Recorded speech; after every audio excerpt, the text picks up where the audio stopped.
ಸಿಗುತ್ತಿಲ್ಲ ಕುಂತರು ನಿಂತರು ನಿನ್ನ ಭಜನೆ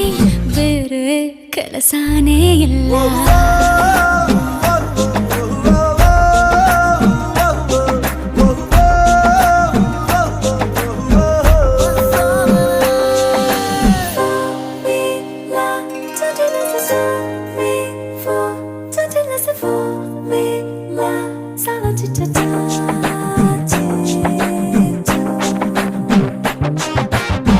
ದಿನರಾತ್ರಿಯು ನಿಲ್ಲದೆ